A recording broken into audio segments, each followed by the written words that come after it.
Greetings, fellow gorehounds, and welcome back to a Blood Splattered vlog. I'm the Horror Guru. And I'm Count Jackula. And today we're going to talk about It's a Wonderful Knife, which is a new Shudder horror comedy by director Tyler MacIntyre, who some of you may know as the director of Tragedy Girls, which this movie is actually very similar in tone, so if you like Tragedy Girls, you'll probably like this. But as the title suggests, It's a Wonderful Knife is a take on It's a Wonderful Life, a slasher movie take, kind of like how Totally Killer was Back to the Future and how Freaky was Freaky Friday. This movie is It's a Wonderful Life. But it's actually a bit more than that. And I actually do not feel bad spoiling this specific aspect of the movie because the movie was already in theaters and is now currently on Shudder. Yeah. So if you haven't sought it out already, then you're probably looking for a reason to watch this movie. So I'm going to spoil for you that at the center of this movie is actually a lesbian love story about two women who teach each other that life is worth living. How woke of you. I know. Man, you're fucking sucked. I know, What's man. this woke garbage? What's this woke garbage in my slasher movies? Fucking woke is the future. Shut the fuck up. Tired of your shit. But if you aren't complete human garbage and you actually are interested in seeking out a movie about a lesbian romance that is also a slasher horror comedy about It's a Wonderful Life, then this is the movie for you. But anyway, I enjoyed this movie. I do not think this movie is quite as good as Totally Killer, but I think it sits like right below it. Yeah, it's in the same general range. You know, it's kind of like I got Freaky, Totally Killer, It's a Wonderful Knife, you know? What elevated Freaky really was fucking, Vince Vaughn. Vince Vaughn. I know, he's phenomenal. Holy crap. Now, this movie also has a famous comedian that you may know. It actually has two. One is Justin Long, who plays Henry Waters, who is the villain of this movie. And it's not really a spoiler to say that he's the slasher killer because the very premise requires you to know who the slasher killer of this movie is. Yeah, that, like before, like that's revealed even before the title sequence. And it also has Joe McHale from Community playing the main character's dad. They're both good in this movie, though they're not as good as fucking Vince Vaughn was in Freaky. No, that was special. But what I love about special. Justin Long in this movie is Justin Long is gloriously over the top. Oh, every time Justin Long like plays an asshole, there is nothing subtle about it. And that's kind of what's brilliant. When he's a bad guy, he's always a douchebag. In this movie, he borders on camp, which feels intentional.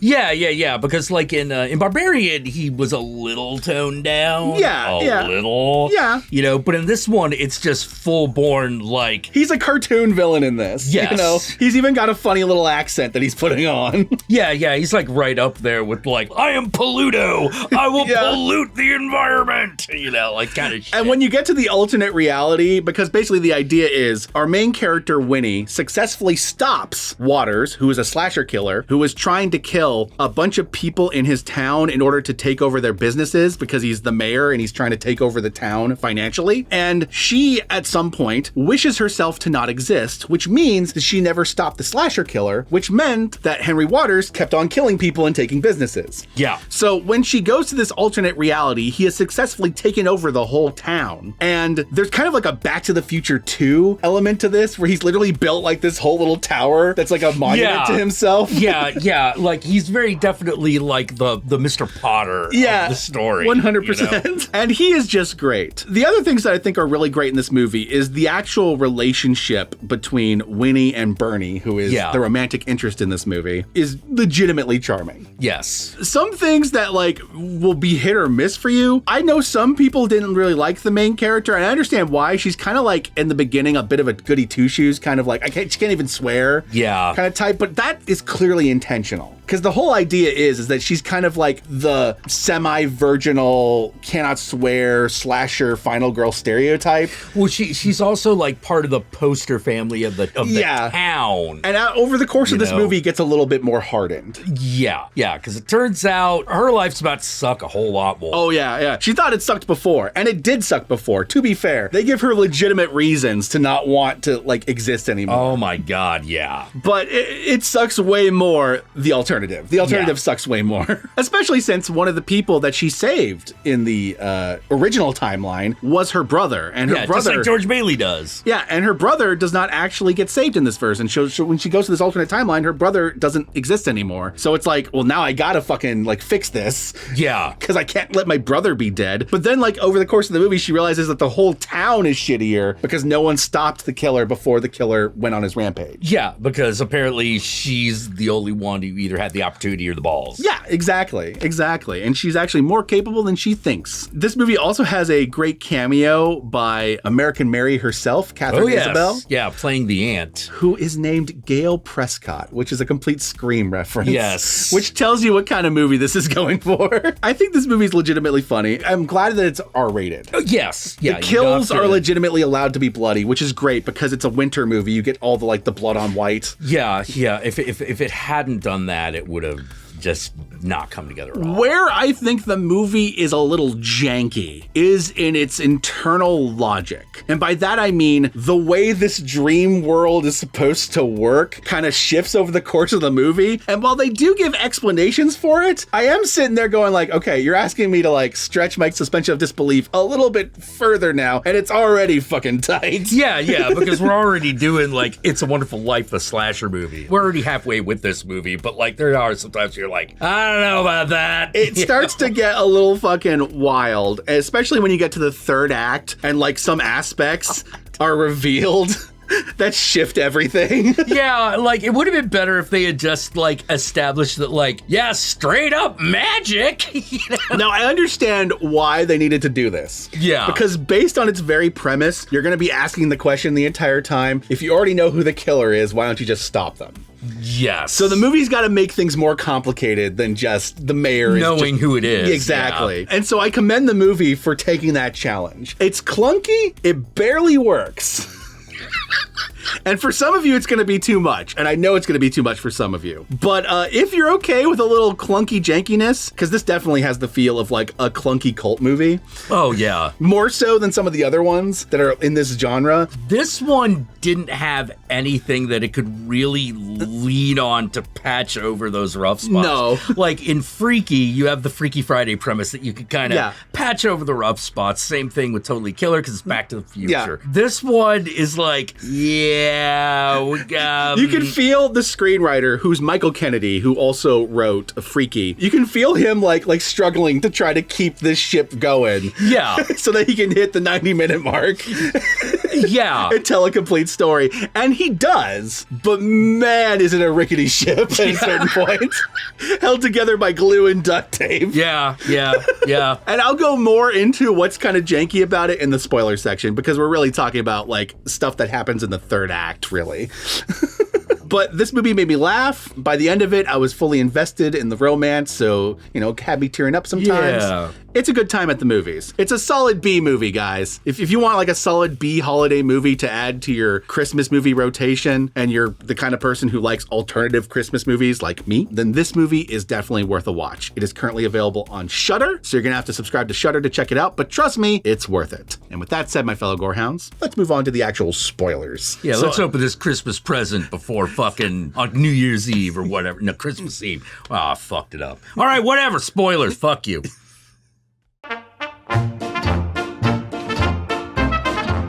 Okay, so you have the initial premise. She wishes to the Aurora Borealis that's above her town, which is apparently a rare event. And she wishes that she was never born for a multitude of reasons. First of which, her fucking parents got like them presents to open up the night before Christmas. And hers was this like shitty pink tracksuit. And her brother's was this fucking like big car. Yeah, he gets a car. What? And she's already dealing with the fact that it's only been a year since her best friend was killed by the slasher killer, and she nearly survived dying herself, and no one wants to talk about it, so she's been struggling with PTSD this entire time, and no one else wants to address the elephant in the room. Everyone else is just putting on a smiling face and pretending nothing happened, and reaping the rewards of the mayor no longer being there, so her dad's able to kind of swoop in and like be the new like head of the town. Then like Her boyfriend's cheating on her, and she also doesn't get into the college she wants to get into. The rest of the town isn't treating her well either, so she reaches this point where it's just like, I just wish I was never born. Like, what was the fucking point? Naturally,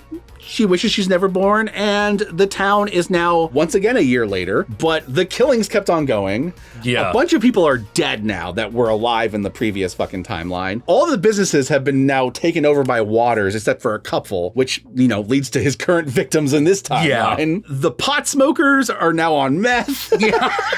The happy Christmas music is replaced with punk rock Christmas music because everyone's mad. Yeah, well, I mean, like, I was like, well, that's one improvement. That's one improvement. I'm down with that one. Her mom's now an alcoholic with a couple boy toys. The dad has just basically thrown himself entirely into his work and doesn't care about anyone. Her aunt no longer has a wife. Yeah, because she was killed. Yes, and is now stuck basically taking care of her sister, who's a complete mess. The shitty mayor's brother is now the sheriff, which kind of explains why the mayor's been able to get away with it. Not because the brother is in on the murders, but because the brother is a complete incompetent buffoon. Yeah. Next level. We're talking like more incompetent than the cops in like Last House on the Left. Yeah. Just a complete fucking waste of space. Yeah, this guy should not be guarding a mall. Exactly. Know? So that's the first complication that causes it, so she can't just stop the mayor right off the bat. Yeah. But on top of that, no one believes her because no one believes she exists. But the one person she could turn to is the town black sheep. Yeah. Who is this girl named Bernie, the town weirdo. She's even called Weirdo at school. Yeah. And in the other timeline, she was kind of a bitch to her. And in this timeline, she's initially a bitch to her, but then realizes she's the only one who's actually like willing to hear her out. And so the two of them kind of form a team to try to take down the mayor. Yeah, because it turns out the town weirdo has been trying to figure out who the killer is all the past year. Okay, so at this point, it should be as simple as let's go track down the mayor, take him down. But the movie throws complications. And these complications are when the movie starts to get a little bit janky. So there's a line early on in the movie. Mr. Waters' first victim, the one that kicks off the entire movie, refers to Mr. Waters' hostile takeover of the town as turning the people of the town into his personal little drones. In this alternate reality, this becomes a literal thing that happens. Basically, whenever the mayor kills someone and then takes over the business, usually kills their kids to make them depressed and give up on their fucking thing and sell. The people that are left in that family basically become his drones. They come under his control. Now, at first, you think this is metaphorical. Okay, so he now owns them because he owns their businesses, yada, yada, yada. But by the end of this movie, it becomes clear that he literally puts them under a spell. Yeah. Where they are controlled by him and can do his bidding. And they find this out because they quickly discover that a majority of the kills that have taken place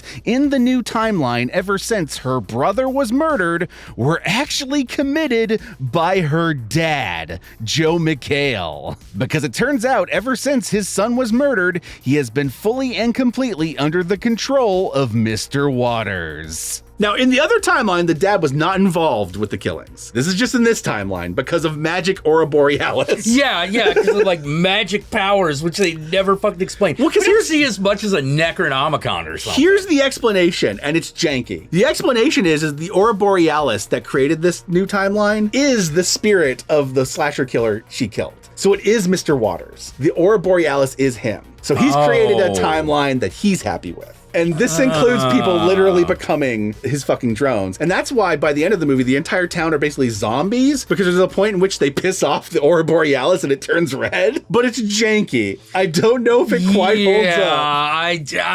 I don't know about that. You know?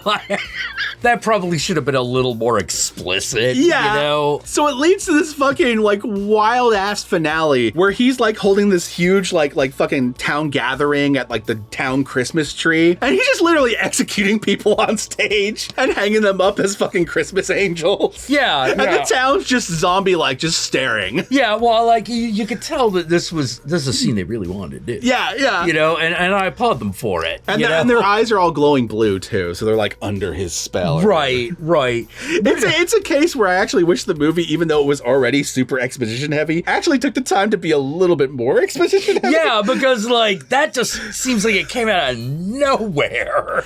And then to add on to the jankiness of all this, so the two main characters, over the course of this, they kind of fall in love with each other, Bernie and Winnie, and they kind of realize that, oh shit, you weren't brought here to realize that your life is worth living, because you already kind of figured that out within like the first 5 minutes of showing up here. You came to this timeline to teach me that life is worth living, because I was going to kill myself the night this all went down. Yeah. When you fix the timeline, you need to go back and stop me from doing that, basically. Right. So like the two of them kind of, they kind of complete each other and fix each other. But they end up, defeating the mayor in this wild ass scene where they're like punching him back and forth and then eventually stabbing him and yada, yada, yada. Fucking Justin Long's acting his ass off. It's amazing. Over the top campiness. Oh, he's chewing that scenery. He's chewing it with that fake ass teeth he has the entire movie. Oh my God. Yeah, half his fucking acting is those fucking teeth, man. It's kind of amazing. So they reset the timeline. She wakes up back in that shitty pink tracksuit, but now she's got a new lease on life, so she's okay with the tracksuit, what the fuck ever. Also, can I point out what a clever bit of foreshadowing the tracksuit actually is? Because there's this really funny bit early on in the movie where she refers to the tracksuit as a quote-unquote lesbian tracksuit. And then at the end of the movie, after she's returned to her timeline, not only has she fully embraced the tracksuit, she has done so after having fallen in love with another woman. I just fucking love little details like that, and I gotta commend the filmmakers for including that in. And then she goes and fucking like meets her parents, finds out that her parents actually did have an expensive gift that's about as expensive as that car for her, but they were saving it for today. It's an expensive replacement for her camera that she broke when she fought the slasher killer the year before. And then she, she goes to run to stop Bernie from killing herself, finds out that Bernie actually remembers everything and they live happily ever after. And that is the extra jank added on top of this. Wait, hold on. Was it a dream or did it literally happen? I don't know. They both remember it, so I guess it literally happened. I don't know. This movie's held together with glue and duct tape, but you know what works in the movie? The emotional beats. Yeah. It may not make complete logical sense throughout, but it emotionally works. The fact that Justin Long is so campy throughout the movie also helps you just embracing the camp. Well, yeah, because it's entertaining to watch these people do goofball shit. Mm-hmm. Well, one of the things that I thought actually did really work is the look of the killer.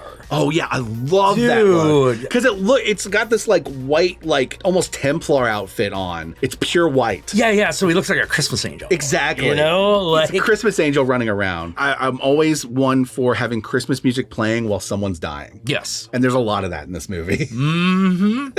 Which is great. I also appreciated that they didn't retcon the initial deaths. Correct. Like all the deaths in the alternate timeline, that's reset. But the initial characters who died in the opening scene, they're still dead. Gone. Yeah.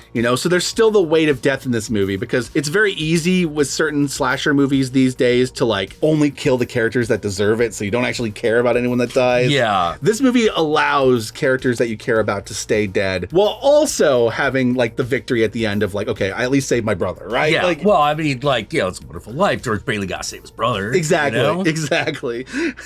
In this case, her gay brother. Yes. So obviously this movie is woke trash. And only woke bastards like ourselves should go see it. Yep. And with that said, my fellow Gorehounds, where can they find you, Count Jackula? Oh, you can find me here on YouTube at The Count Jackula Show, where I stream throughout the week, generally between 6 p.m. and 9 p.m., and I think you should come down and check it out. How about you? Y'all know me. I'm the Horror Guru. You can find me at the Horror Guru on Twitter, on Twitch, on Instagram, Facebook, Blue Sky, Mastodon. Just look up the Horror Guru or Blood Splattered Cinema and I'll be there. Be sure to like, comment, and subscribe, and don't forget to ring that notification bell so you're notified of my videos immediately upon their upload. And if you'd like to help out either of us more directly, be sure to check out our Patreon pages. And remember, if you decide to go the Patreon route, even $1 a month can go a long way, but we will certainly accept more. And if you made it this far into the video, then I want you to comment below below, and be sure to comment below using the hashtag I know what you did last Christmas. Use the hashtag I know what you did last Christmas because it's a fake movie that's listed in the marquee of this movie. Kind of almost sounds like an alternate title for this movie if they didn't get It's a Wonderful Knife. Yeah. So use that hashtag, and that way I know, that way Jack knows, that way the whole world knows that you watched this video all the way through. And with that said, my fellow Gorehounds, I do not know how many more vlogs I'm going to be able to get out this month because I'm going into eye surgery in a couple days. So I'm not going to be able to look at screens for a little while afterwards. You're going to be living a fucking Fulci flick in a bit. Yeah. Yep. So peace out, and I'll catch y'all later.